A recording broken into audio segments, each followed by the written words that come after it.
आप देखिए, जो जक्कई गलत रीत से पैसा कमाने वाला व्यक्ति था, पैसे का लालची था, वो गरीबों का छीन लेता था, जिससे लेना चाहिए उसका कई गुना लेता था, टैक्स वसूल करता था।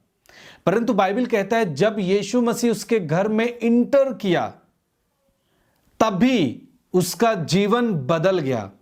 इसका मतलब अब वो मसीह में चलने लगा, वो अपने कामों से जाहिर कर रहा है। हालेलुया। वो जाहिर कर रहा है अपने कामों के द्वारा कि अब मेरी सहभागिता जो मसीह मेरे घर में आया है उसके साथ है। हालेलुया। सहभागिता आप समझ पा रहे हैं कि क्या है? कि यीशु की जो इच्छा है वो आपके जीवन में पूर्णता बस जाए और काम करने लगे, वो सहभागिता होती है। यदि आप कह रहे हैं कि हमारी सहभागिता मसीह यीशु के साथ है, तो आपको ऐसा ही करना होगा जैसे जक्कई के घर में जैसे यीशु मसीह इंटर किया, उसका जीवन पूर्ण तरीके से बदल गया, पूरी रीत से बदल गया। हालेलुया। फिर उसके बाद से जक्कई के जीवन में वो अंधकार इंटर नहीं किया। हालेलुया।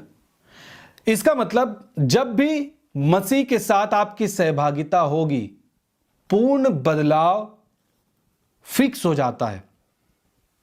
पूर्ण बदलाव होना यह तय हो जाता है। और जो व्यक्ति, परमेश्वर तो चाहता है कि जब मैं तेरे घर में आया हूं, वो पूर्ण बदलाव होना चाहिए, परंतु कोई कोई व्यक्ति पूर्ण बदलाव नहीं करता।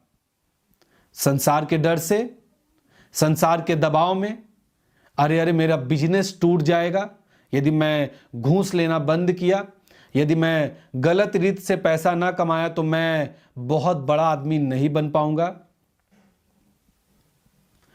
बहुत अलग अलग तरीके से लोग उस सहभागिता को झूठा ठहरा देते हैं।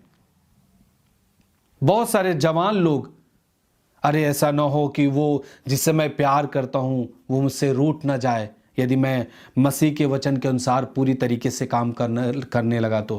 क्योंकि बाइबल कहती है व्यभिचार से परमेश्वर घृणा करता है, और यदि मैंने उसको बोल दिया कि मैं तुझसे कोई नाता नहीं रखूंगा, वो मुझसे रूठ जाएगी या वो मुझसे रूठ जाएगा। ये चीजें आपको क्या कर रही हैं? झूठी ठहरा रही हैं।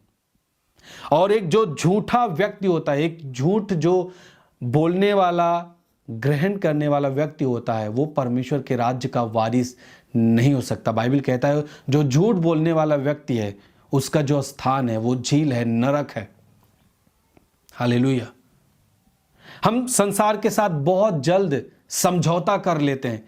छोटी छोटी बातों में हम समझौता कर लेते हैं। हम डर के मारे समझौता कर लेते हैं। संसार जो गंदगियों को वो कहता है इसे कर, और आप डर के मारे उनके उस प्रभाव को देखकर आप डर जाते हैं, और आप उस गंदगी में जाके, जिसे प्रभु ने मना किया कि नहीं करना, उससे श्राप आता है, लेकिन आप जाके उसमें सहभागी होते हैं। आपका पूरी सहभागिता खत्म हो चुकी है। आप अंधकार में चल रहे हैं। यदि आज भी आप पूर्ण दशा में, मसीह की पूर्ण दशा में नहीं चल रहे हैं, तो आपका उसके साथ कोई भी सहभागिता नहीं है। आप अभी भी अंधकार में चल रहे हैं। हालेलुया।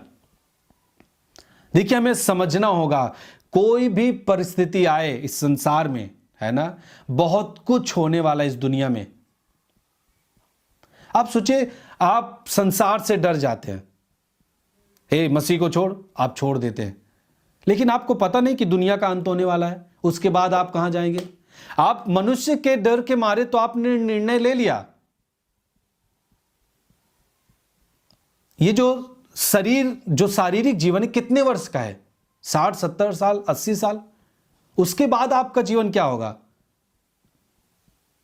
उसके बाद का जीवन तो मसीह ही चलाएगा आपका।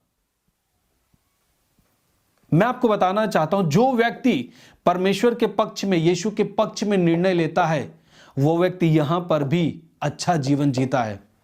क्योंकि परमेश्वर अपने लोगों को छोड़ता नहीं है। थोड़ा दुख आने से आप परमेश्वर को छोड़ देते हैं, त्याग देते हैं, फिर से संसार में चले जाते हैं, आपका प्रतिफल आने वाले दिन में जो होता है वो बहुत ही खराब होता है। आपकी परिस्थिति खराब हो सकती है। हालेलुया।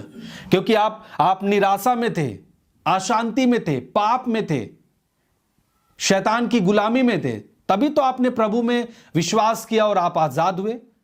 परंतु यदि आप फिर संसार में जाएंगे तो वही चीजें जो आपके ऊपर से हटी है वो आपके ऊपर नियंत्रण लेगी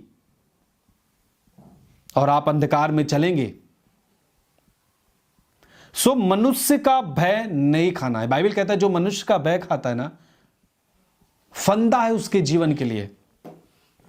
मनुष्य का भय फंदा है। फंदे का मतलब आप फंसेंगे, आपकी हत्या हो सकती है, आप मर सकते हैं, आप नाश हो सकते हैं। आपका जो डिसीजन है वो परमेश्वर के पक्ष में होना चाहिए। मनुष्य का भय थोड़ा भी आपके जीवन में नहीं होना चाहिए। हां, अधिकारी जो हैं उनका आप आदर करिए, जो आपके ऊपर सरकारें हैं हम उनका आदर करेंगे। लेकिन कोई व्यक्ति कहे मसीह को छोड़, मसीह पर विश्वास करना बंद कर, नहीं तो मैं तुझे गांव से निकाल दूंगा, नगर से निकाल दूंगा, तुझे तुच्छ जाना जाएगा, नगर में तेरा कोई इज्जत नहीं रहेगा, तेरे साथ कोई नाता नहीं रहेगा। आप नाता ना रखें मंजूर है, परंतु परमेश्वर के साथ जब हमारा नाता रहेगा सब चीजें बेस्ट हो जाएंगी, सब चीजें अच्छी हो जाएंगी। आमीन।